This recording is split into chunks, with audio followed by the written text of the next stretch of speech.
¿Cómo están? ¿Cómo les va? Bienvenidos, es jueves y es noche de visión nocturna con un panel especial. Seguimos trabajando en este tema. Si usted pensaba hace 31 días y fracción si esto iba a significar de alguna manera u otra que lo que pasó era por un día, por una tarde, era en Santiago, estábamos todos equivocados.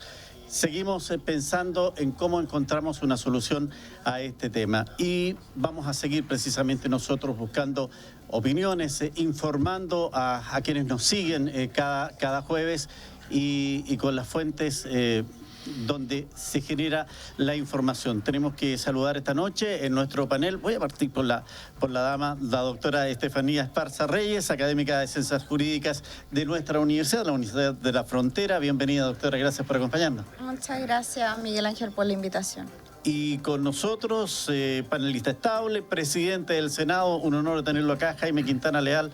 Bienvenido, como siempre, senador. Muchas gracias, Miguel Ángel, y los invitados. Bueno, vino por primera vez. Estaba convaleciente, estuvo con una intervención quirúrgica y ya está con nosotros el senador Felipe Casa, a quien le agradezco la gentileza también de estar con nosotros esta noche. Muchas gracias por la invitación, encantado de estar aquí. Muy bien. Ha sido una semana interesante. Estamos a cumplir precisamente el jueves en la noche, senador. Usted estaba en todos los canales a las 2:30 pasadito de la mañana. Lo que trasnochamos viendo ese momento histórico, evidentemente seguimos. Costó llegar a ese acuerdo. ¿Cómo han sido los días posteriores? Porque parece que esa noche todos mirábamos una luz al final del túnel, pero ¿se ha ido complicando?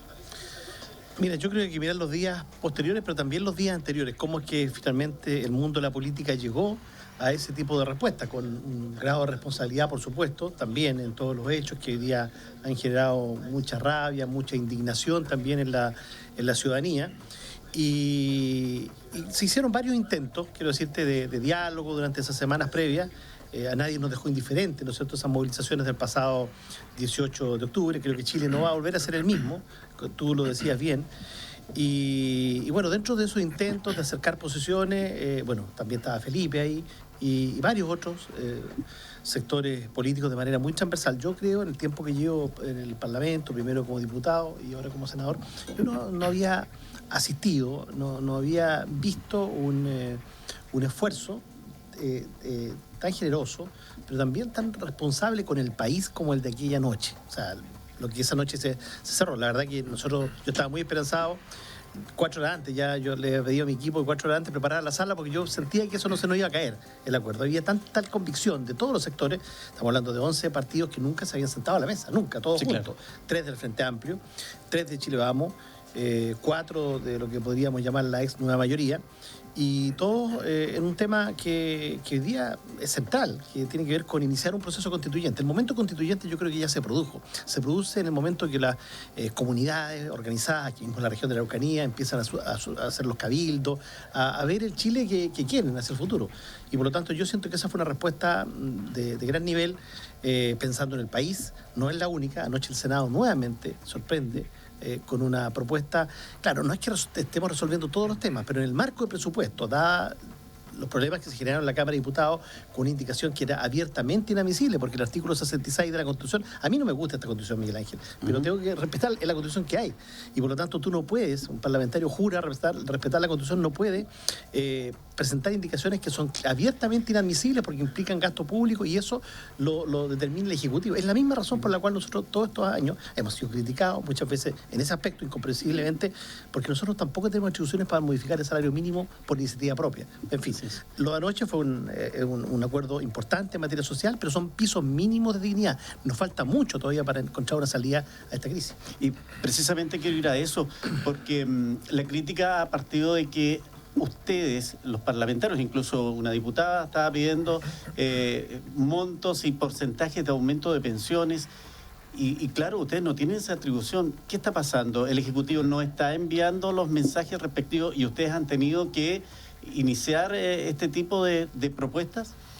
Yo primero agradecer la invitación. La verdad que creo que comparto con Jaime la política, lo que vimos el jueves de la noche pasado, después de un martes que fue muy violento. Acuérdense que el martes fue probablemente el segundo día más violento después del 18 de octubre, donde el presidente de la República se vio enfrentado a una decisión que era difícil. Todo el sentido común de mucha gente pedía a los militares a la calle después de ese martes.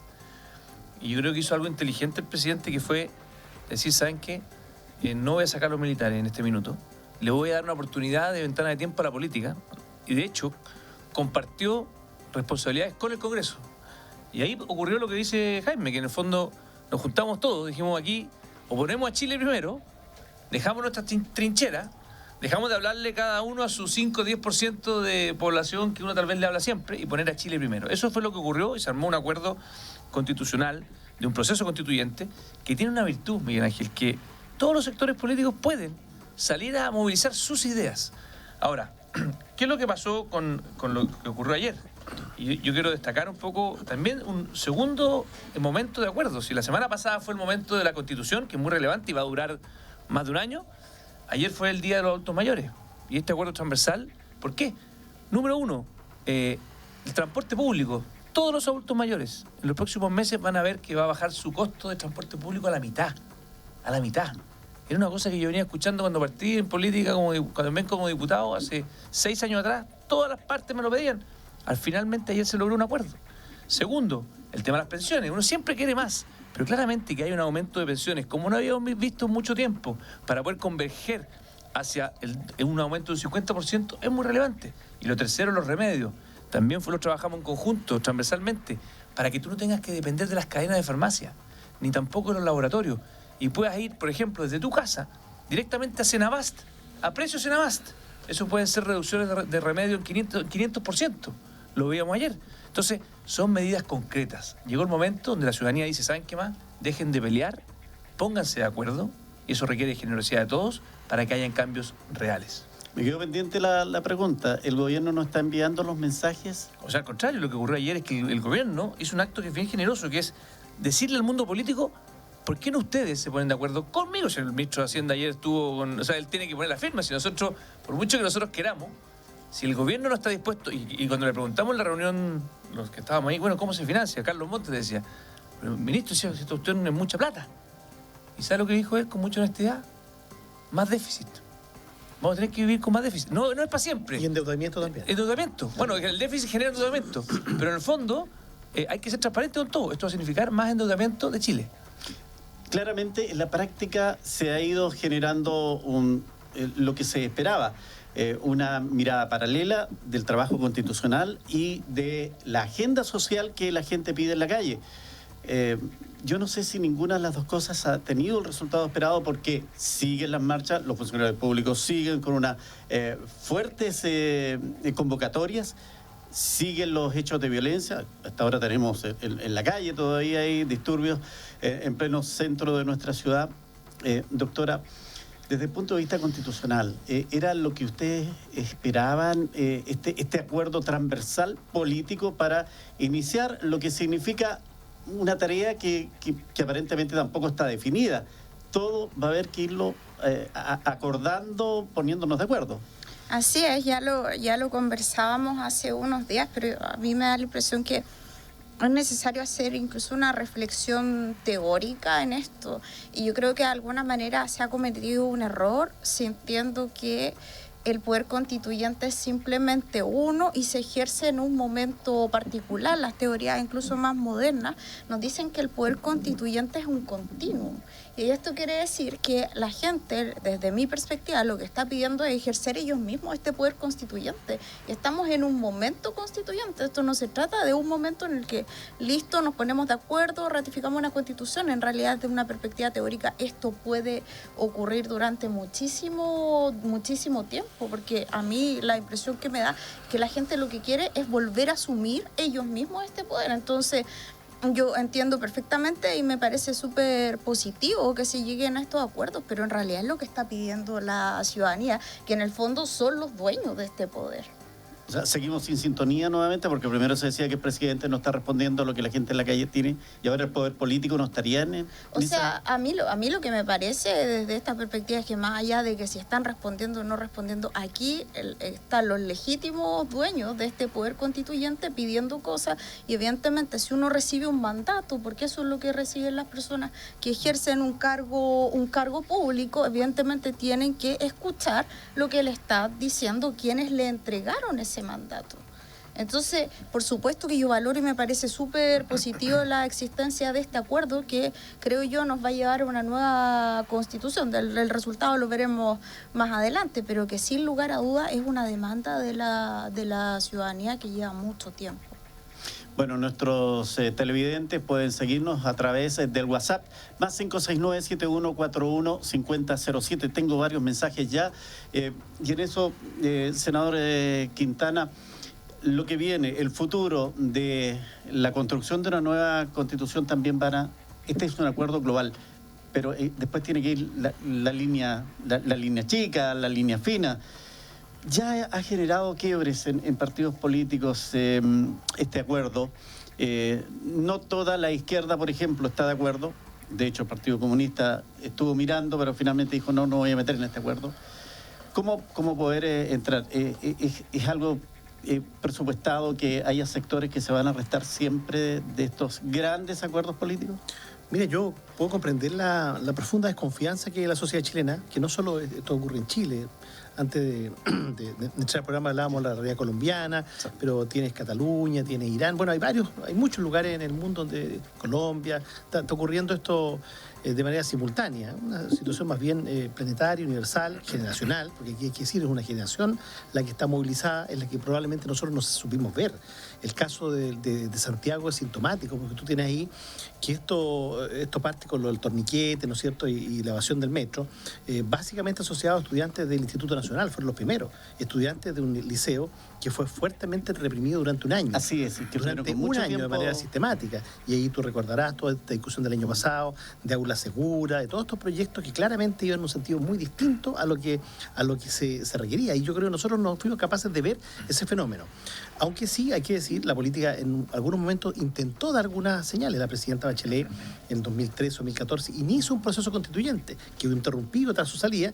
Se hicieron varios pasos. ¿Te acuerdas? Tuvo Seyur, entre todos, sí. Lucas Sierra, varios actores, ¿no es cierto?, que fueron parte de los cabildos. Bueno, 240.000 personas, nunca en Chile, 240.000 personas de manera autoconvocada, con una determinada metodología, se habían reunido para hablar de la Constitución. Pues la Constitución no puede ser solo un tema para abogados constitucionalistas, es un tema para los ciudadanos. Yo quiero ver ahí, ojalá, una Constitución paritaria, mitad mujeres, mitad hombres, donde el pueblo mapuche, los pueblos indígenas, tengan también una expresión importante, donde tengamos al médico, al carpintero, al albañil, al profesor, al joven, siendo partícipe de ese proceso. Yo se lo dije al presidente Piñera apenas asumí hace 8 meses atrás, no es que estaba viendo la crisis, ni mucho menos, no, pero le dije, presidente, retomemos el camino de la nueva Constitución. Se lo dije hace 8 meses. Probablemente si se hubiera hecho así, a lo mejor estaríamos ya en un proceso mucho más tranquilo, el costo sería distinto, pero bueno, cada gobierno tenía su programa, tú dices bien, el gobierno se vio forzado a cambiar su agenda, porque hoy día no tiene agenda. Mira, yo creo que esta puede ser una buena agenda. Creo claro. que la respuesta anoche, te insisto, es un mínimo de dignidad. No estamos resolviendo con eso el tema de las pensiones, ni muchos otros temas que agobian y generan un dolor a los chilenos. Creo que muchos temas van a tener que necesariamente resolverse en la Constitución, pero la política tiene que seguir haciendo lo suyo. Yo diría que esta última semana, los 2 pasos que ha dado el Senado, parecen un régimen parlamentario incluso, porque claramente el liderazgo lo ha tenido el Senado en esto, transversalmente, no digo la mesa, no, Felipe, todos los actores han tenido un rol muy relevante. Claro, y la verdad es que, como decía la doctora, efectivamente la gente está pidiendo que el protagonismo de la ciudadanía en esto, pero ha llevado a situaciones, mire lo que voy a decirle, hay una amenaza de los barristas de Colo-Colo para decirle que el fin de semana no va a haber partido y quieren hacer una convocatoria multitudinaria para evitar que haya fútbol el fin de semana con su equipo. Senador, ¿se están escapando algunas situaciones? Yo creo que es bien importante, y cuando tú hacías la pregunta, si es que lo que se hizo la semana pasada marca un antes y un después o no, yo siento que sí. Yo creo que y eso no quita que no haya violencia. Hay que tener mucho cuidado, Miguel Ángel, cuando uno dice pareciera que la violencia sigue porque no hay sintonía en lo que se hizo la semana pasada. Que hayan grupos extremistas que crean en la violencia, nosotros no hicimos este acuerdo pensando en los violentistas. Nosotros hicimos este acuerdo pensando en los 16, 17 millones de chilenos que no quieren violencia y que sí quieren una nueva constitución. Porque aquí hay algunos que han tratado de hacer una dicotomía entre que los violentistas son los únicos que quieren una nueva constitución. De hecho, vimos que hay un proceso constituyente muy serio, plebiscitado, con 3 elecciones, con participación ciudadana, que también, de hecho, nosotros esta semana le manifestamos al gobierno la importancia de que tuviésemos un proceso muy similar al que tuvimos con Michelle Bachelet. Nosotros, como Evópolis, quiero decirlo, fuimos el único partido de oposición que participó activamente en los cabildos de Michelle Bachelet. Cuando ella nos convocó, nos parecía que era lo mínimo de republicano. Independiente del color político del presidente de turno, que te invite a un diálogo ciudadano, tú no puedes restarte. Es como que tú seas futbolista y te inviten a jugar a la pelota y dices no voy a jugar a la pelota. No puede ser. Entonces, ¿pero cuál fue el resultado de eso, senador? ¿Qué pasó con eso? Bueno, ¿Dónde están esos resultados? Esos resultados se hizo todo y no solamente se hizo todo. O sea, podrían servir hoy día. No solamente eso. La presidenta Bachelet envió una nueva constitución. O sea, esto quedó en el Congreso. Ojo. El Congreso hoy día tiene una constitución que envió Michelle Bachelet. Ella después de los cabildos, y ahí hay una discusión, da lo mismo, pero en el fondo, ¿cómo se hizo esa última constitución? Pero ella ya envió un texto. Ese texto lo tenemos. Y ese insumo también tenemos que tomarlo en serio. Hay 240.000 personas que participaron seriamente, en forma proactiva. Y nosotros fuimos a esos cabildos. Nosotros propusimos ahí, desde Evópolis, la mirada de constitución democrática, que se llama, que la pusimos en todos los cabildos que fuimos. Entonces, te insisto, cuidado con que nos quedemos con la sensación de, porque hay algunos que siguen creyendo en la violencia, que todo el resto de los chilenos, porque aquí dicen, no, escuchemos la calle, por supuesto, escuchemos a la calle que se manifiesta pacíficamente, pero por favor, no escuchemos a los violentistas. Y aquí otra lección que nos dejó estos últimos meses de crisis, de estallido social, es que también toda nuestra capacidad de aislar a los violentistas de la inteligencia, la cantidad de casos que tenemos de carabineros heridos, de violación a los derechos humanos que están en investigaciones, que tiene la justicia hacer. O sea, aquí también crujió con mucha fuerza nuestra democracia. Porque vimos que efectivamente no fuimos capaces, como democracia, de hacernos cargo de un estallido social. O sea, nos desbordamos por todas partes. Sí. Hoy día el país, entonces, hoy día Chile está en el ojo de... El emperador iba desnudo. Es como la fábula de Christian Andersen de la ropa nueva del emperador, donde hay un niño que dice, parece que íbamos desnudos. Entonces, es bastante más profundo. Pero yo le digo algo. De verdad creo que lo positivo que ha ocurrido en los últimos 15 días, cuando empezamos a tener este diálogo, después de ese martes, que se radicó primero en un proceso constituyente nuevo, y el día de ayer en la noche, de hecho, esto fue ahora hace pocas horas, nos acostamos retarde con los 4 de la mañana terminamos el presupuesto con Jaime. Venimos un poquito trasnochados, con pocas neuronas que funcionan hasta ahora ya. Pero la verdad de las cosas es que se logró un acuerdo en la agenda social. Y esto es una forma de hacer política, que ojalá yo cuando veo a algunos que vuelven a polarizar el país, y quiero decirlo de verdad, cuando alguien empieza a poner en duda el proceso constituyente, porque vimos algunos que empezaban como a tratar de ponerlo en cuestionamiento, cuidado. Yo tengo mucho respeto por el que piensa distinto. También ocurrió de vuelta, cuidemos este clima que tenemos. No podemos darnos el lujo de volver a ser el loco cuando la ciudadanía le está cortando el teléfono a la política. Doctora, veía algunos rayados y algunos mensajes a través de las redes sociales que decía, quieren paz, pero no nos escuchan. Quieren paz y nos siguen violentando. Lo que decía el senador respecto de ese insumo que deja el gobierno de la presidenta Bachelet, ¿es también válido hoy día en la condición que está la ciudadanía?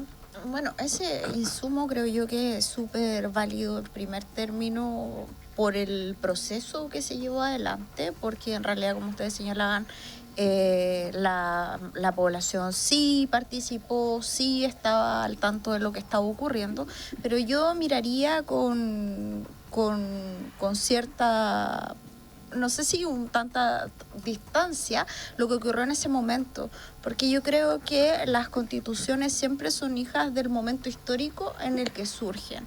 Y en nuestro país han sido siempre bajo dictadura. Claro, pero particularmente en ese momento lo que ocurría era que las personas tenían cierto contexto que estaba validado, que era el mundo que creían posible.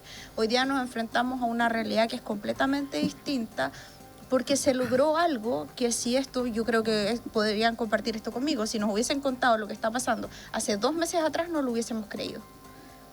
Entonces creo que el contexto también es distinto, dentro de toda la violencia que existió, las vulneraciones a los derechos humanos, las víctimas que tenemos y esta desconfianza instalada. Yo creo que una de las cosas valiosas es que en el fondo se corrió el cerco. Se corrió el cerco de lo que nosotros estábamos esperando, de lo que nosotros queremos como país.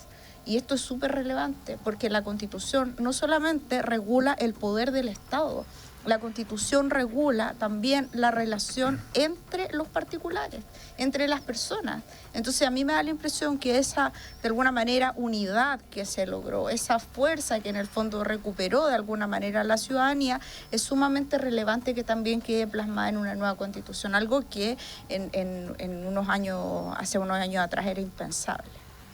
Bueno, en el más 569-7141-5007 nos escriben los televidentes. Buenas noches, preguntar al senador Quintana cómo se aseguran que haya más representantes de los movimientos sociales que de partidos políticos. Fuera de eso, este acuerdo de pensiones que pasa con más las y los trabajadores a honorarios que en la región del mundo público son más del 12.000 y el 4% adicional. Bueno, yo creo que es una muy buena pregunta. Hay dos preguntas. Dos preguntas, exactamente. Respecto a la primera, sí, yo siento que una lógica de desconfianza, que es muy natural, porque como decía Stephanie, nadie imaginó lo que íbamos a tener. 2 meses atrás era imposible. Y quiero decirte que una semana atrás también era muy difícil imaginar que el mundo de la política tiene una respuesta como la que dio la madrugada del viernes pasado.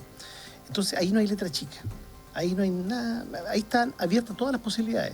Si alguien en esta región quiere que continúe la Constitución del 80, va a poder va a poder expresar esa opinión. Y va a decir no. Y va a decir no. Debe haber un segmento de los chilenos en esta región también, probablemente, que sí van a querer ese camino. Pero si tú quieres un camino de iniciar un proceso constituyente, vas a tener también las alternativas de que esto sea mitad parlamento, mitad ciudadanía, que no es mi opción, claramente la opción que yo voy a respaldar es que sea 100% la ciudadanía, 100%.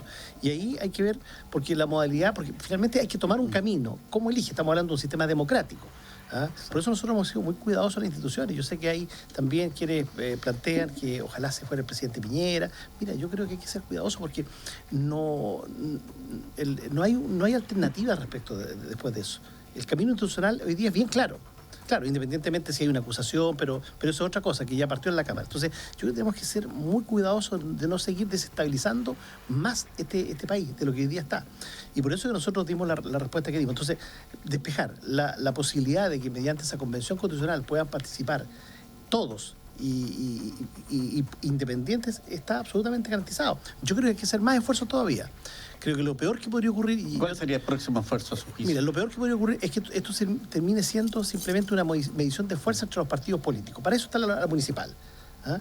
Esto debiera ser claramente un espacio donde esto te permita que ciudadanos, que las personas, que la gente que marchó, la que no marchó, pueda concurrir y participar de la construcción de este nuevo contrato social, de este contrato social. Yo no digo nuevo porque nunca ha habido uno previo, ¿no? Nunca fuimos parte. Nos impusieron una constitución en la década del 80. Por eso yo creo que se queda corta la frase los 30 pesos, los 30 años. No, si esto viene del año 80, de la constitución. Aquí 47 años donde se va incubando un dolor, porque si no sería faltar respeto a mucha gente que sufrió en este país también durante dictadura. Eso. Respecto a los trabajadores honorarios, es una de las múltiples aspiraciones que hay hoy día, que están planteadas sobre la mesa. Esto surgió en estos días de conversación con el ministro de Hacienda también, se lo expresamos al nuevo ministro Briones. El ministro lo que te dice es que estamos en un momento de estrechez fiscal y que por lo tanto hoy día hay que priorizar cosas. Ese es un tema que hay que abordar. Se han dado pasos mínimos en esa dirección. Son trabajadores, ¿no es cierto?, necesarios para el Estado y que están en una situación de bastante indefensión, pero yo quiero ser súper claro. Esa respuesta la tiene el Ministerio de Hacienda. y nosotros no tenemos atribuciones al respecto. ¿Por qué? Volvemos a lo de siempre, la Constitución. Por eso a mí me sorprende mucho cuando durante mucho tiempo se decía, no, si la Constitución no le importa a los chilenos. Claro que le importa, porque finalmente tú tienes un modelo ahí plasmado de cómo te comportas con los ciudadanos, de qué importancia le das al derecho a propiedad. Está muy bien, hay que respetarla, pero a veces se le da más prioridad al derecho a propiedad que al derecho a la vida, por ejemplo. ¿Ah? Tú tienes derechos establecidos en la Constitución como el derecho a la salud, pero tú no lo puedes ir a invocar a una corte de apelaciones. Lo que tú puedes ir a la corte de apelaciones a reclamar por el derecho a propiedad de las ISAPRE, y por esa vía tú llegas a la corte de apelaciones, pero tú no puedes ir a invocar, ¿sabes qué? No me están atendiendo en mi tema de salud. O sea, son derechos que están ahí en el papel, pero de verdad no están consagrados. Esas son una parte de los vacíos que tiene esta Constitución. Sin duda. Doctora, uno de los temas que han sido cuestionados y que han entrado en la polémica es cómo se configuran las mayorías. Ese famoso 2/3 es uno de los temas que dicen es medio engañoso. ¿Cómo lo ven ustedes desde el punto de vista constitucional? Bueno, la verdad es que ese fue un tema bien discutido por los constitucionalistas. Hace unos días varios suscribimos una carta de apoyo al acuerdo, porque no es algo extraño dentro del derecho constitucional comparado que para adoptar un texto constitucional se exija de 2/3. La verdad es que eso hay que de alguna manera desmitificarlo. Yo creo que en la ciudadanía caló hondo el tema de 2/3 porque lo comparan con el mismo quórum de reforma que tiene actualmente la Constitución de algunos capítulos. Yo creo que eso genera un poco de ruido. Ahora, yo creo que los 2/3 en sí no son negativos. Donde yo honestamente veo algún tipo de peligro es en la combinación 2/3 con lo que señala el acuerdo, que se va a utilizar el mismo sistema electoral de los diputados. Esa combinación puede ser un tanto riesgosa si lo que se quiere es que realmente la ciudadanía participe. Y es riesgosa particularmente porque el sistema proporcional en la elección de diputados que nos rige tiene una lógica partidista. No es un sistema binominal ni nada, pero tiene una lógica partidista. Entonces, de alguna manera... Se vota por una lista. Claro, entonces desincentiva de alguna manera la presentación de candidaturas independientes, que es la lógica también de una asamblea constituyente, o en este caso como se le ha llamado, de una convención constitucional. Entonces yo creo que ahí podría estar el peligro, y hay que poner ojo en eso, particularmente porque, entre otras cosas, el sistema electoral de diputados, por ejemplo, no permite escaños reservados. Lo más cercano a eso, que en realidad es un intento más que otra cosa, es que las listas parlamentarias tengan la obligación de llevar un 40% de mujeres, pero eso evidentemente, aunque se han dado casos en contrario, la verdad es que evidentemente eso no asegura que ciertas minorías, sean numéricas o en términos de poder, accedan a algún cargo. Entonces eso es complicado. Senador, no solo mujeres, sino también el pueblo mapuche está pidiendo tener representatividad en esto. ¿Disponible para, por ejemplo, cupos reservados para ellos? Bueno, nosotros lo planteamos. Hicimos un comunicado, firmamos todos los parlamentarios de Bópoli el día de ayer, una carta pública. De hecho, en la primera reunión de mesa técnica, llevamos esta propuesta, nosotros queremos que exista un padrón paralelo para el pueblo, los pueblos originarios, y que efectivamente tengan una elección propia, donde de hecho se aleje de la lógica partidista. Y vamos a seguir empujándolo. Espero que nos den los votos los otros partidos. Claramente aquí hay un acuerdo que está firmado, y por lo tanto tendría que haber la concurrencia del resto de los partidos para que ocurran. Ahora, en el caso de la participación de los independientes, yo quiero decirlo con mucha fuerza. Desde Bópoli también creemos que tienen que haber listas de independientes. O sea, puede haber una lista de dirigentes sociales, puede haber una lista regional. O sea, acá la importancia de que existan efectivamente...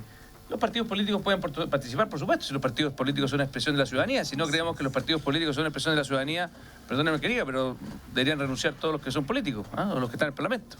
O sea, si los que somos parlamentarios nos declaramos interdictos, pues cerramos por fuera. O sea, compadre, no, de verdad, o sea, como se habla de la ciudadanía, perdónenme que diga, yo trato hoy día soy senador por esta región, fui la primera mayoría en la elección, trato de representar a esas personas que me eligieron. Entonces, ojo, esta cosa de que hay algunos que son ciudadanía, otros no, todos son ciudadanía. La gracia de esta Constitución es que ojalá tengamos listas de independientes y con barreras de entrada bajas. Eso significa que obviamente no lo voy a pedir la misma firma para armar un partido político que se requieren, que para armar una lista, para hacer una lista independiente. No, si no, es como decirle, juegue pero no juegue. Tiene que ser una lista independiente con barreras de entrada más bajas que las que se requieren para hacer un partido político. Y eso va a permitir que tengamos distintas expresiones y va a hacer que tengamos mayor diversidad en esa elección. En el más 569-7141-5007, hay un saludo para la doctora, me gusta cómo se expresa, es muy clara en sus intervenciones. Gracias por el concepto. Fíjese que insiste en la persona que nos está hablando el tema de los honorarios. Dice, entonces, senador, deberían luchar o acordar que sea voluntario el aporte adicional del 5% de previsión para los honorarios. Bueno, eso es una posibilidad, porque en la práctica tú lo que estás haciendo es forzar al trabajador honorario, y eso significa una cantidad menos de recursos. Claro, porque en esa práctica de aportar, ahí lo transforman a él como su empleador. Es una cosa rara. No, es un tema, te digo, pero es parte de una multiplicidad de demandas que han aparecido en estas movilizaciones. Y te insisto, creo que aquí la iniciativa la tiene el Ministerio de Hacienda, nosotros se lo hemos planteado en reiteradas ocasiones. Yo quería volver a lo que planteaba la profesora, porque yo creo que, como dice el futbolista, estamos poniendo la pelota en el piso, y creo que eso es útil, porque efectivamente yo creo que la crítica que tiene este acuerdo es justamente el tema de los independientes. Y yo lo dije al comienzo, si esta simplemente va a ser una disputa para ver cuánto pesa cada partido, esto no va a servir. Y lo vamos a terminar echando todo en la borda y deslegitimando un proceso. Entonces yo creo que hay dos fórmulas. Una es permitir que los independientes puedan pactar, puede hacer lista, pero no significa una sumatoria de listas porque somos independientes. Yo creo en el medio ambiente, yo creo en que hay que, no sé, seguir metiéndole más petróleo al sistema, y que uno cree en el medio ambiente, está por la huella de carbono y el otro por las termoeléctricas. Yo creo que eso no va a volar. Tiene que haber un compromiso mínimo, una mirada de país, de región. Hay un profesor de acá, bastante joven, Diego Bersalovich, me decía el otro día que eso es fundamental. Tenemos que tener aquí un marco de entendimiento mínimo para quienes van a postular. Pero también me da la siguiente idea. Hoy día tenemos el Pero perdona, Jaime, no entendí tu punto. Porque de verdad, yo creo que a ver, el sistema hoy día es muy poco amigable con los independientes. Son muy pocos los casos de parlamentarios, y vamos a usar el método DONT, ¿no es cierto?, del distritaje, que es un sistema proporcional, que está muy legitimado, quiero decir, porque se hace mucha crítica al Parlamento, pero seamos claros, el último Parlamento en que Felipe y yo participamos, la última elección parlamentaria, fue la elección más transparente en la historia de Chile, la única sin binominal, que fue motivo de mucha crítica durante décadas, con transparencia en el gasto, con financiamiento público, con normas más estrictas que cualquier país europeo o americano. Esa fue la última elección, yo creo que no está de más decirlo. Entonces, pero los independientes no tienen un incentivo a participar por dos razones, porque los partidos no los llevan, prefieren llenar las listas con militantes. Yo creo que tenemos que hacer dos cosas. Una, permitir que los independientes puro y sincero, ¿ya? No el que está en la periferia de un partido que lo va a terminar llevando igual. El independiente pueda pactar, pero en la medida que tenga con otros independientes una mirada común de ideas. Porque si no, uno va a estar en un tercio y otro va a estar en otro tercio en la misma asamblea, en el caso que lleguen. Y lo otro es que los independientes, los independientes de partido, debiéramos buscar para que el partido no lleve solo militantes.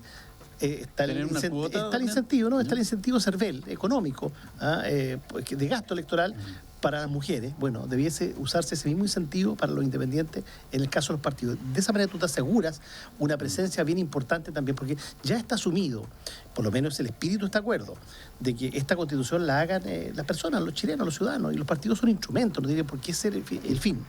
Pero ojo, Jaime, yo perdona que discrepe un poco ahí con Jaime, con mucho respeto, pero creo que sí tenemos que permitir que haya listas de puro independiente, ¿no es cierto? Es que eso no está asumido. No, pero te pregunto. No, yo estoy de acuerdo. Ok. No, estoy plenamente de acuerdo. Eso es lo que te digo. O sea, plenamente de acuerdo. Que no solo los partidos políticos. No, claro, porque si no, al final, los partidos políticos, claro, tú puedes darle un cupo, pero siempre hay como una relación con ese partido. Yo prefiero que frente a una lista independiente, como dice la doctora, que esos independientes sumen entre ellos mismos, porque el gran desincentivo que tiene hoy día la regla, y por eso hay tan poco independiente, es que los partidos, como podemos llevar listas, eso es bien importante aclarárselo a quienes están en su casa.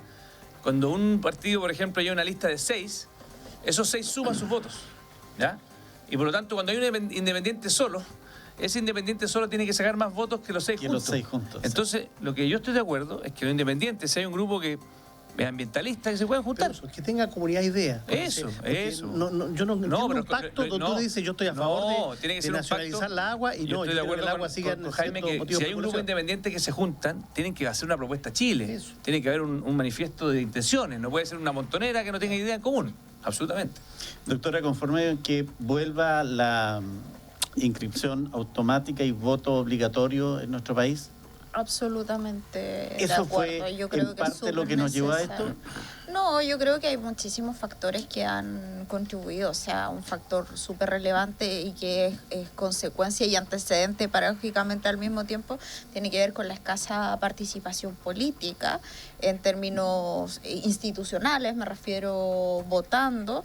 Yo creo que eso es súper relevante, pero a mí me gustaría además plantear la idea que creo que no es tan descabellado. Existen otras experiencias comparadas en las cuales se eliminan para esta clase de elecciones, no en general, no para las parlamentarias, no necesariamente para las municipales, pero hay casos en que se han eliminado las listas para esta clase de momentos. Y yo creo que no es descabellado pensarlo, y esto no impide en ningún caso la participación de los partidos políticos, sino simplemente que se llevan candidatos de manera individual.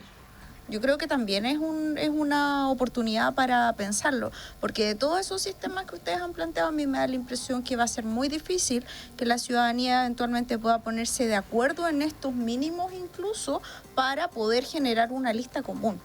Entonces yo creo que al menos habría que darle una vuelta a la posibilidad de que uno vote por un candidato y el que tiene más votos que sea una especie de elección directa. Pero cuidado, doctora, perdona que discrepe, porque yo veo muchas causas. Entonces, que esto sea simplemente un proyecto individual de cada persona, yo no estoy de acuerdo. Yo creo que hay mucha gente que tiene un proyecto por cambio climático que le importa mucho. Hay otros que creen que el tema animalista tal vez es lo más relevante. Hay otros que creen que el tema social, que son dirigentes de campamentos, dirigentes sociales. Entonces, yo creo que hay comunidad. Creo que vivimos en una sociedad llena de comunidades.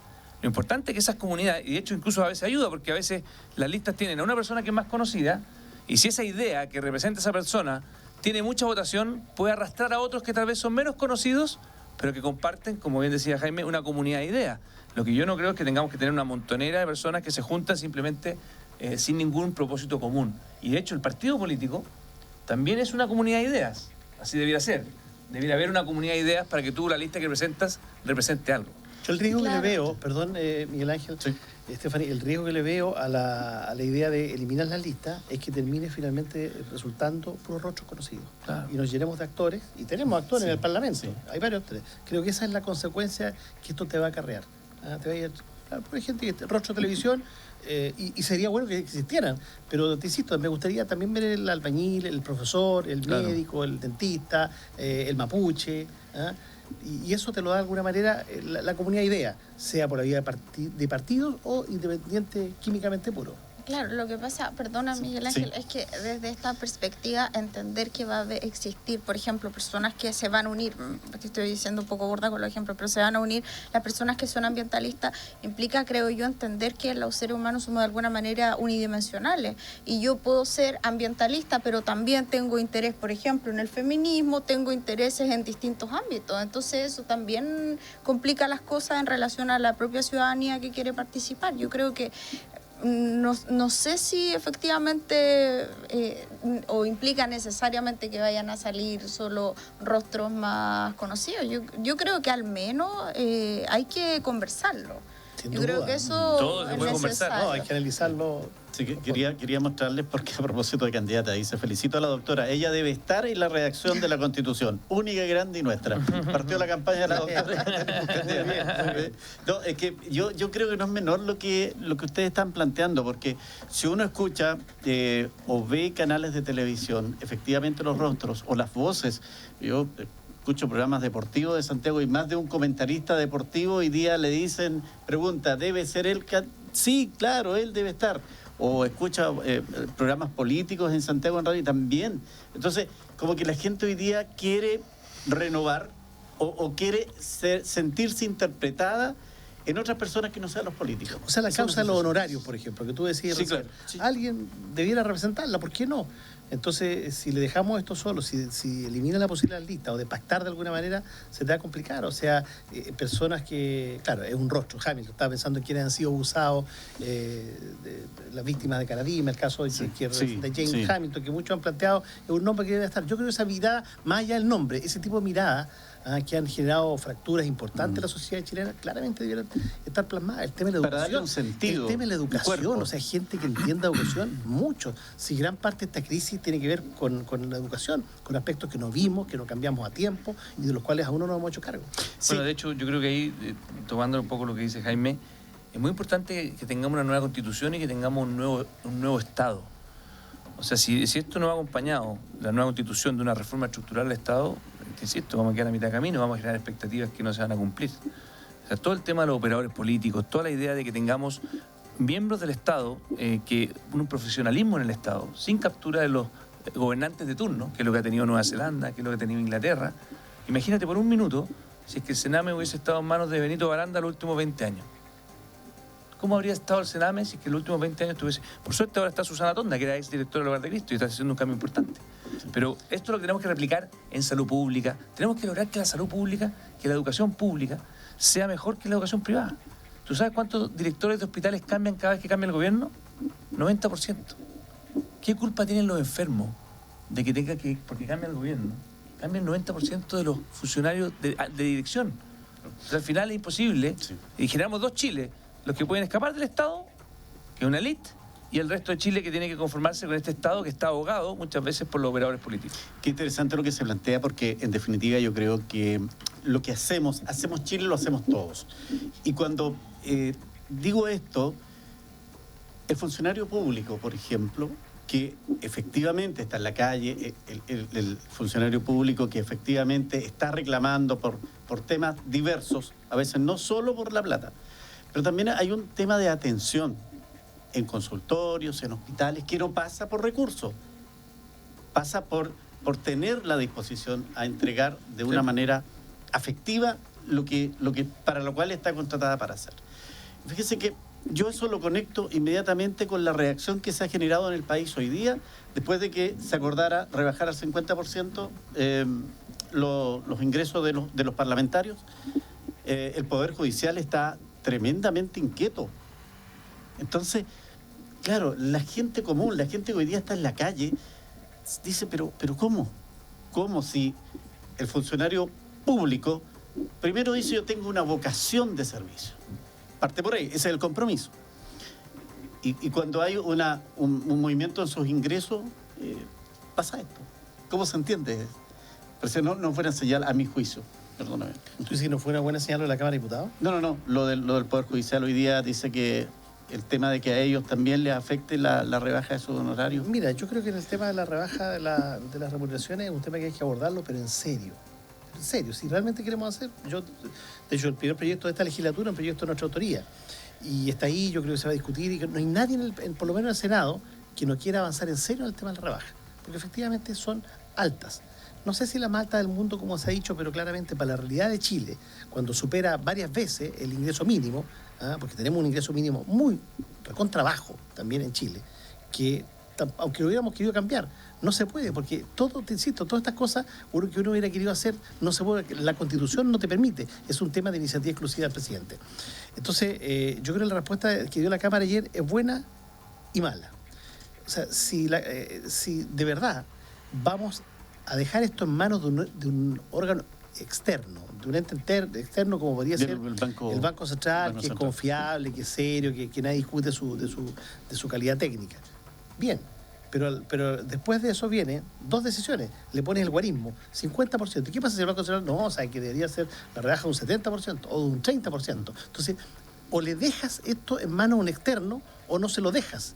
¿Te fijas? Entonces, aquí hay una especie de... Y la tercera decisión que se toma en el mismo acto de la Cámara es a los funcionarios. Estamos hablando del trabajador social, del abogado que nos asesora. Se habla de 300.000 pesos ahí. De la secretaria. Cuando se habla de asignación, lo que pasa es que se han hecho muchas cosas mal en lo administrativo también. Pero no debían llamarse asignaciones, porque las asignaciones se supone que ganan el bolsillo, y esta plata, esto no pasa por nosotros, es el gasto de funcionamiento. Te digo una cosa, el costo de un senador, descontada la dieta, que es alta, y que se va a bajar, pero hagámoslo bien, el costo de operación de un senador es más barato, le cuesta menos al Estado chileno que un Ceremi. ¿Cómo así? Eso, bueno, expliquémoselo a la gente que nos está mirando. El costo de operación, llega el Ceremi cualquiera, se instala la Secretaría Ministerial, bueno, yo voy a traer un constructor civil, depende, bueno, no, ninguna en específico, si no se nos van a dejar los Ceremi. Ya, pero llega su equipo de confianza. Hay Ceremis más grandes que tienen más equipo de confianza y uno tienen 2 o 3, pero tienen camioneta, si tienen que ir a Lonquimay, no pone su bolsillo. Nosotros también tenemos una función que es constitucional de representar a los ciudadanos.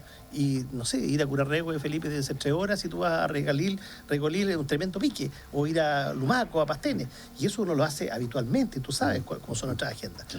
Entonces, por eso te digo, una discusión que hay que hacerlo en serio. O sea, descontada la dieta, el costo operacional de un Ceremi es infinitamente superior. O sea, le cuesta más al Estado. Lo que pasa es que la discusión, el programa de televisión sí está centrado en el parlamentario. Sí, claro, porque nosotros estamos más expuestos, nos vivimos como el perro y el gato peleando, pero hagamos un análisis completo de la magistratura, del Poder Judicial, de los ministros, cuyas remuneraciones son exactamente, y nadie anda hablando de que el ministro no tiene derecho a poner sus asesores. ¿Por qué solo hay que echar a los asesores? Entonces, cuidado, porque eso raya en el populismo. Y yo creo que en momentos de crisis, no sé si esa es la respuesta que el parlamentario debe dar. Claro, nos encontramos con esa situación. Senador, solo para precisar, sí, en orden a que se ha generado, yo no sé, no quiero decir una histeria, pero sí preocupación. Esto llega a los niveles también del Ejecutivo, presidente, ministros, subsecretarios, intendentes, gobernadores y alcaldes, tengo entendido.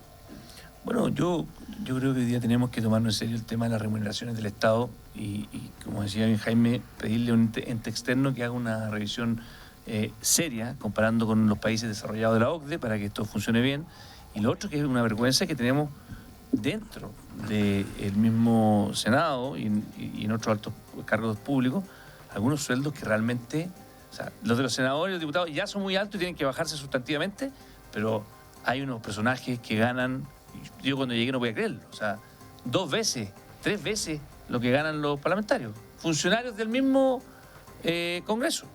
Y no solamente el Congreso, tú te vas a algunas empresas públicas que llegan a esas 2, 3 veces lo que ganan los... Entonces, aquí claramente... ¿Y cómo se llega a eso? ¿Falta de control? ¿Falta de fiscalización? Empiezan a generarse burbujas. Empiezan a generarse burbujas. Yo pregunté un día cómo llegaron a estos sueldos algunos funcionarios del Senado. O Codelco, ENAP. Entonces, al final se descuadra y por eso... Me dice, aquí la reforma al Estado, modernizar el Estado es muy relevante. Y por eso no puede ser que estas cosas dependan del que está siendo beneficiado de eso mismo. Un ente externo. Y que sea profesional. Si realmente tenemos que volver a confiar en el Estado. Yo soy una persona de centro derecha y quiero un buen Estado. O sea, porque algunos dicen, no, los de derecha no quieren Estado. Yo quiero un buen Estado. Porque de hecho, si vamos a subir los impuestos, que esos impuestos no caigan en un saco roto. No caigan en cualquier lugar. Lleguen a la gente. Y otra cosa que tenemos que hacer, Miguel Ángel, que creo que sería una gran revolución, hoy día hay 580 programas sociales. Imaginemos por un segundo que esos 580 programas sociales, muchos que no se coordinan, mal evaluados por la DIPRES, empezáramos a autoexigirnos que esos recursos llegaran al bolsillo de la gente. No todo, obviamente, educación tiene que llegar, que educación no es un programa social, te estoy hablando de programas sociales diversos. Que empezaron a preguntarnos, ¿saben qué? ¿Por qué no hacemos un ejercicio de que todo esto, porque a veces esto es como la ley del embudo? Los contribuyentes, las personas que pagan el IVA, que pagan sus impuestos, ingresan 100 pesos al Estado y cuando vuelve la cañería, llegan 10 nomás. Consultoras y todo. Se quedan las consultoras, los intermediarios. Entonces, al final, cuidemos los recursos de la gente. Y eso incluye rebaja, sacrificio de los parlamentarios y, ojo, con los viáticos también de los viajes al extranjero. Yo ingresé un proyecto de ley el año pasado, que espero que también sea parte de la discusión. Vimos el año pasado senadores un senador, compadre, recibió 8 millones de pesos en viáticos de viaje al extranjero. Yo me entrego el diario. Y eso claramente es completamente inaceptable. Ordenar la casa, regular más, rebaja de ingresos, ¿es un poco lo que la gente está esperando? ¿Recobrar la confianza en el poder político? Yo creo que la gente está... ¿O llegamos tarde? No, yo creo que esto es absolutamente recuperable. Si esto por supuesto que va a tardar y vamos a tener que dar todos señales, y eso, por cierto, incluye a la academia también, a las universidades y eso. Pero yo creo que es recuperable. Ahora, yo creo que en el fondo, yo lo he planteado varias veces, yo creo que en el fondo todo esto, más allá de la plata, de los 30 pesos, incluso de prestaciones que son tan básicas como la salud o la educación, yo creo que en el fondo tiene que ver esto con que existen ciertas estructuras que la gente entiende como opresivas. Yo creo que el asunto va por ahí y tiene que ver con que nos hemos enemistado con el Estado, tiene que ver con que nos hemos enemistado con los empresarios, entre distintos sectores. Entonces yo creo que la redacción de una nueva constitución es un tremendo momento para poder de alguna manera reorganizar no solo al Estado, sino también desde ahí las relaciones sociales. Yo creo que esa mirada no debe perderse. Bueno, saludo le envía a Pablo Tapia, senador, dice ojalá que recoja el guante el senador Quintana para representar a los honorarios del sector público en el proceso constituyente. Son temazos, son muchos, depende mucho también de ellos. Yo entiendo que han estado bien activos estos días y bueno, este es un proceso que también que los puede convocar a ellos, sin lugar a dudas. Ustedes han estado en la cabeza de este tema, con esta reacción, buscando evidentemente interpretar lo que la gente quiere en la calle. Pero esto, y lo dicen los jóvenes, esto no para. Esto ya se instaló y aquí no vamos a parar. ¿Qué mirada tienen ustedes?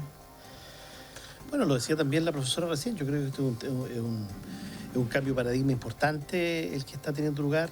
Creo que es un fenómeno que nosotros no vimos. Esto, te insisto, tiene mucho que ver con la forma como estamos educando, con estudiantes agobiados. Mira, tiene que ver incluso con otros proyectos de ley que nosotros hemos presentado. El estrés estudiantil es una cuestión enorme. Tú sabes que Chile es uno de los países con mayor consumo de metilfenidato en el mundo, el famoso Ritalin. Hay un estudio reciente de la Facultad de la Escuela de Psiquiatría de la Universidad de Chile que muestra que Chile es el país que tiene mayor cantidad de prevalencia de enfermedades mentales entre los 9, 12, 13 años. Tenemos tasas de suicidio altísimas. Entonces hay un conjunto de temas que no hemos sido capaces de ver, que pasan en la escuela, donde el rol de la escuela es central, donde tenemos los niños, no sé, 42 horas de clase a la semana, el doble que Finlandia. Entonces yo quiero tratar de señalar que ese es un tema que ha estado invisibilizado. Aquí hay causas. Nosotros tenemos que ir a las causas. Por supuesto que hay que enfrentar la situación. Creo que es importante el rol de los medios de comunicación, porque yo digo que la respuesta que se está dando hoy día, que dio la política, es una respuesta impensada. Ojalá otras sociedades, frente a crisis similares, en este caso la más fuerte, la crisis de los últimos 30 años, se hubiera dado una respuesta de esta envergadura. Eso no significa que no se hayan cometido errores, seguimos cometiendo errores, pero yo te digo la respuesta de anoche, esta agenda social también es importante. O sea, los adultos mayores en esta región, yo sé que es poca plata, pero también un poquito de historia, hace 10 años atrás, cada uno se la arreglaba solo, estábamos pensando en las personas que no tenían contrato de trabajo. Esa gente era un problema de ellos, así lo miraba el Estado. Esas tres cosas también van acumulando frustración, dolor, rabia, indignación. Hoy día se creó, no todos los países tienen una pensión, un sistema, un pilar solidario. La preocupación siempre desde el punto de vista previsional ha estado en quienes han contribuido al sistema. Nosotros tenemos este pilar solidario que se vio reforzado anoche. Yo sé que me pongo en el lugar de la gente. Imagínate, ¿quién vive con 160.000 pesos? Pero todos los adultos mayores que tienen 80 años van a pasar a contar del 1 de enero a 162.000 pesos aproximadamente. Ellos van a tener un incremento de un 50%. Entre los 75 y los 80 años, un incremento del 30%. Luego, y esto en 2 años van a quedar prácticamente todos ese tipo de pensionados del pilar solidario con un incremento de un 50%. O sea, es una respuesta que con las dificultades que Chile hoy día tiene es posible dar, con endeudamiento, con déficit fiscal. Pero te insisto, aquí quedan muchos procesos abiertos. Yo creo que la nueva Constitución es la más importante de todas, porque de ahí, de alguna manera, se conectan gran parte de estos malestares sociales. Usted me decía que han estado estos días trabajando hasta altas horas de la madrugada, como lo que ocurrió en la última jornada. Y la gente dice, ¿y por qué ahora? Tuvimos que salir a la calle para poder encontrar respuestas a cosas que eran posibles. Yo me recuerdo de un alcalde de Santiago que decía, ¿sabe qué? Para solucionar el problema de financiamiento de municipalidad, yo necesito que me cambie la Constitución. Yo necesito que los camiones que pasan por mi carretera puedan pagar un impuesto aquí. Y con eso yo financio mi municipalidad. Entonces, de pronto queda la sensación que hay una serie de temas que estaban ahí pendientes y que, porque o no se entendía muy bien o se estaba en otra línea, el gobierno tenía otra agenda y no se llegaba a soluciones. ¿Por qué esta rapidez ahora? ¿Cómo lo podemos explicar a la gente que nos está mirando? Bueno, yo primero hacerme cargo de un tema que voy a ir a esa pregunta, pero algo que decía Jaime que me parece muy importante, que es la educación. Yo creo que nosotros llevamos 30 años preocupados de que nuestros niños aprendan a leer y a escribir, tratando de tenemos hoy día un kinder obligatorio, tenemos cuarto medio obligatorio. Pero ¿sabe qué? La educación, yo estudié un año en Cuba, la verdad que vi ahí un modelo un poco distinto, muchas cosas de Cuba que no me gustan, pero hay algo que Cuba tiene que funciona muy bien, que es el tema de la importancia del deporte y la cultura. Y alguien me podría decir que se pegó en la cabeza, Felipe, hablando del deporte. Déjenme un segundo. Cuando el doctor Monkeberg en su minuto hizo una gran revolución en Chile para que combatiéramos la desnutrición, que es el primero que se lo planteó, de hecho, fue a Salvador Allende, después siguió el programa y afortunadamente Chile es un ejemplo mundial de combatir la desnutrición infantil gracias al vaso de leche de esa época. Pero el mismo doctor Monkeberg te dice, ¿sabe qué? Los niños no solamente necesitan un vaso de leche, sino que necesitan un beso en la mejilla. Y yo creo que nuestro proceso educativo se ha focalizado en extremo en el tema cognitivo, que no digo que no sea relevante, Pero carente de y afecto. muy poco en el tema afectivo. Y esto es fundamental, porque cuando un narco se roba a un niño nuestro y se lo lleva a su banda, a ser un soldado de la banda de narcotraficantes, lo que le ofrece a ese niño no es solamente un par de zapatillas, le ofrece pertenencia, le ofrece una tribu, le ofrece grupo, esa familia a veces precaria por la marginalidad que tenemos en nuestro país en muchos barrios. Entonces el deporte, aquí vuelvo a lo que decía al principio, y yo tal vez muchos lo vieron, yo perdí a mi papá a los 6 años y el que me entregó a mí ese afecto, esa pertenencia fue mi equipo de básquetbol.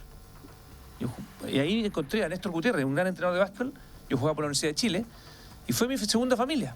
Entonces yo estoy convencido de que si nosotros, las mismas 42 horas que decía Jaime, le dedicáramos 5 horas a que cada niño tuviese derecho a una orquesta juvenil, a un equipo de básquetbol, a un equipo de fútbol, a poder competir, a poder viajar, conocer Chile, que al final los niños necesitan ser felices. No hay mejor antídoto para poder evitar que caigan en la droga, en la desesperanza, que sentirse queridos. Todos los que estamos en esta mesa somos animales de sentimiento.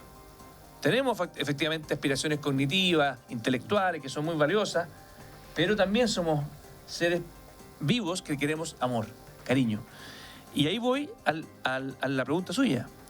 Yo creo que la política, y más allá de que la respuesta que se dio el jueves pasado fue muy importante para enfrentar la crisis, el gran desafío de la política es siempre poner un sueño de justicia por delante. Porque si la política es simplemente la contención, no avanzamos mucho. Por eso, creo que, y es lo que por lo menos a mí me encantaría que ocurriera, que no se nos olvide, el sueño de poner a los niños primero en la fila, que es la gran revolución que tenemos que hacer, que incluye este elemento afectivo, nos va a permitir elegir cuáles son las batallas que valen la pena. Porque así como los niños estuvieron invisibilizados, hoy día vemos afortunadamente que los adultos mayores también están siendo visibilizados.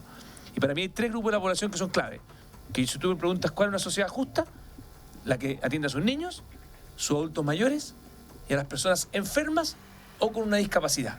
Son 3 grupos de la población que en el fondo siempre necesitan esa ayuda. Y que si tú lograras garantizarle a ese grupo de la población, a los enfermos, a las personas con discapacidad, una mamá que tiene un hijo con autismo tiene que pagar 25.000 pesos por terapia, 2 veces a la semana. Y hoy día no tenemos ninguna cobertura en autismo, ni siquiera en atención primaria. Entonces, te insisto, esos 3 focos significa que vamos a tener que sacar plata de otras partes, pero poner a esos grupos de la población como primero. ¿Llegamos tarde? Muy tarde esta vez, muy tarde. Pero claramente esta crisis, creo yo, es una tremenda oportunidad. Si aislamos la violencia y nos focalizamos justamente en estas urgencias sociales, creo que podemos construir y salir fortalecidos de esta crisis. Doctora, ¿podemos crear una constitución con esas características?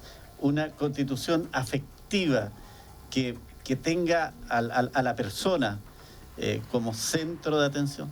Sí, bueno, sin duda, yo no sé si afectiva en la Constitución, claro, ya, pero sí podemos construir entre todos y todas una Constitución que no permita los abusos, una Constitución que permita que todos nos sintamos integrados. Yo creo que en eso hemos fallado como país y sin lugar a dudas, aunque lógicamente no es la panacea y no va a terminar en eso, no es un punto de llegada, sino de inicio.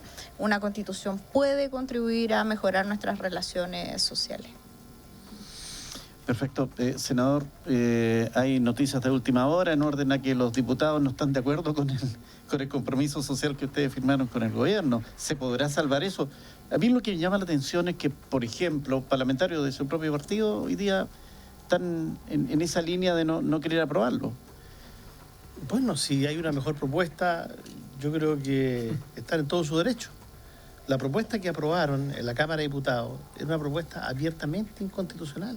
Insisto, finalmente toda esta conversación ha versado sobre la Constitución. El artículo 65, insisto, no me gusta esta Constitución, lo he dicho en todos los tonos, pero es lo que tenemos y juramos respetar. Yo prometí respetar. Entonces, si tú terminas impulsando cuestiones que son inconstitucionales, más allá del lío político que se le generó al gobierno, y Felipe lo sabe porque fue esto promovido no por parlamentarios de acá, pero por parlamentarios de su sector, no de la centroizquierda, va a ser claro. Después todos se suben por el chorro, como se dice, ¿ya? Fue una diputada, de apellido Sandón. Sí, Ella sí. propuso esto y metió un gran lío al gobierno. Pero los adultos mayores están pasando mal. Los nietos están marchando por esos adultos mayores. ¿Tú crees que resiste más que nosotros le digamos a que se le va a subir un 50% a todos?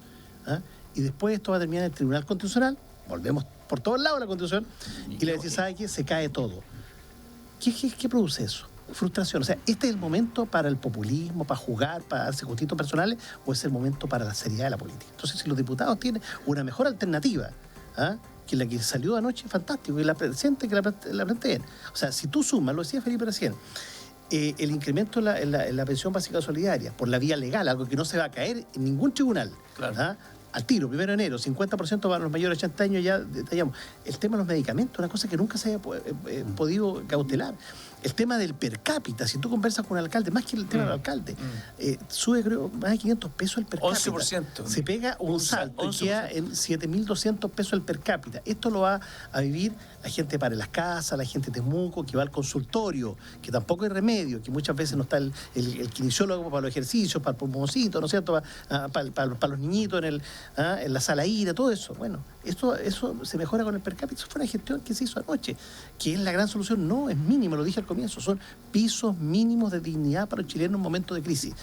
Se me queda el transporte. O sea, esto no está en la Cámara de Diputados. Sí. Logramos que el transporte público para adultos mayores baje a la mitad. Te insisto, no es la solución que todos están pidiendo, pero es una respuesta real, concreta. Entonces, si surgen mayores, si los diputados pueden mejorar un poquito, yo soy el primero en aplaudirlo. Pero de ahí a rechazar todo esto, no sé, francamente. Cada uno asume su responsabilidad, es lo único que te digo. Estamos en el lado positivo. Me queda el último minuto porque quiero preguntarle, senador, en esta condición, claro, estamos logrando mínimos para poder ir mejorando, dándole dignidad a nuestro país, pero cada día que pasa uno va viendo los índices económicos y claramente se ve con bastante inquietud cómo ya subió el combustible, el tema del dólar. Ya se anuncia el incremento en el precio del pan, porque los panificadores dicen que ellos compran la harina y la compran en dólar. Entonces, se está generando todo un tema, las empresas comienzan a depreciarse. Hay todo un tema económico que no es menor y que no sé cuánto resiste. A ver, súper directo, la economía va a sufrir mucho. Que crea que este mes sobre todo de violencia, la parte positiva de las manifestaciones ya las vimos y las aplaudimos, la violencia que se ha generado, la destrucción de miles de emprendedores que ni siquiera han podido vender, pymes que están quebrando. O sea, el que crea que esto no va a tener impacto económico, vamos a tener probablemente, técnicamente, recesión. Vamos a tener probablemente 2 trimestres que nos van a dar números negativos. Entonces, hay que ser muy cuidadosos, esto no va a ser gratis, desde el punto de vista de la economía. Ahora, de que la respuesta a lo positivo de la movilización sea una nueva constitución, sea mejoras concretas en materia social, por supuesto, eso hay que mantenerlo. Pero todos tenemos que tener conciencia de que la economía va a estar mal. Y yo creo que cualquier político que venga a decir aquí no pasó nada, es que está mintiendo. O sea, los números que estamos viendo, la fuga de capitales que se generó. Si nosotros, y eso también nadie lo ha dicho, pero si nosotros no hubiésemos llegado a ese acuerdo, Jaime, ese jueves en la noche, que se firmó a las 2 de la mañana, tengo información cierta de que ese viernes la fuga de todas las personas que han invertido, extranjeros que vienen a Chile, dijeron: yo en Chile no confío, me voy de este país. Las cifras estaban ahí. El ministro de Hacienda, que es muy cercano a Evópoli, porque es militante de Evópoli, me lo contaba: Felipe, si ustedes no lograban ese acuerdo, la señal internacional era que la clase política chilena no daba el ancho. Simple. Y los inversionistas extranjeros dicen, chao Chile. Doctora, finalmente preguntarle que si efectivamente el costo que se está pagando va a valer la pena con una nueva constitución. ¿A usted le preocupa también la situación que pudiera generarse? Porque en definitiva, la verdad es que cuando hay situaciones de crisis, los que más sufren son los que menos tienen, desde el punto de vista económico. Sí, absolutamente, pero la verdad es que yo no soy más que una doctora en Derecho y quien tiene que responder eso va a ser la ciudadanía. La ciudadanía va a tener que dar una respuesta de si valió la pena o no, porque efectivamente hay cosas que no vamos a poder reparar nunca, se perdieron vidas humanas, hay muchas personas heridas en términos no solo económicos, sino desde la perspectiva del derecho internacional de los derechos humanos. Chile está muy mal hoy día y eso también hay que decirlo. Hay otros costos que no necesariamente son, aunque son medibles económicamente, quizás no es lo más relevante. Absolutamente de acuerdo. Ahora va a ser la ciudadanía la que va a tener que decir si esto valió la pena. Esperemos, al menos mi visión es que haciendo las salvedades anteriores, yo creo que sí, que está en cada uno de nosotros y nosotras que esto valga la pena.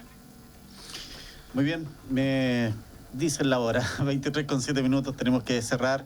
Agradecer la presencia del panel. Ustedes van a ver en el Facebook Live los comentarios, muchos comentarios para la doctora, para usted, senador, también, y para el presidente del Senado. Última noticia, hoy día salió de Amnistía Internacional un pronunciamiento muy categórico Así también es. de cómo se han violado los derechos humanos, Sí. un poco lo decía la doctora. Nosotros, termino, creo que hicimos noticia internacional, o nuestra imagen país cayó, por supuesto el tema económico, yo comparto con Felipe, los más afectados son las pequeñas y medianas, las pymes. Las pymes, pero también en materia de derechos humanos nuestros costos Nuestra imagen se complica mucho. Yo ratificar eso. O sea, una democracia se juega en poder respetar sus derechos humanos, fuertemente. Por eso tenemos que condenarlo con mucha fuerza. Y también, y cada una de esas personas que perdió sus vidas, que perdieron su vista, tenemos que realmente hacer justicia con ellos. No puede haber impunidad. La diferencia entre una dictadura y una democracia es que los tribunales deben actuar. Y lo otro, también la solidaridad con los más de 1.200 carabineros heridos, que también han sido víctimas de este proceso. Un 20% de ellos con heridas graves. Sí. Carabineros heridos han sido víctimas también de este proceso. Señoras y señores, gracias por acompañarnos en esta edición de Visión Nocturna. Agradecer al panel nuevamente. Decirles que el próximo domingo a las 14 y a las 20 horas vamos a estar a través de UFRO Radio con la retransmisión para quienes no nos han podido seguir hoy día a través de las pantallas de UFROvisión. Pero el programa luego ya va a estar a través de nuestro canal de YouTube para que ustedes también puedan seguir paso a paso lo que ha sido esta versión. Gracias por acompañarnos. Nos encontramos el próximo jueves, como siempre. Hasta pronto.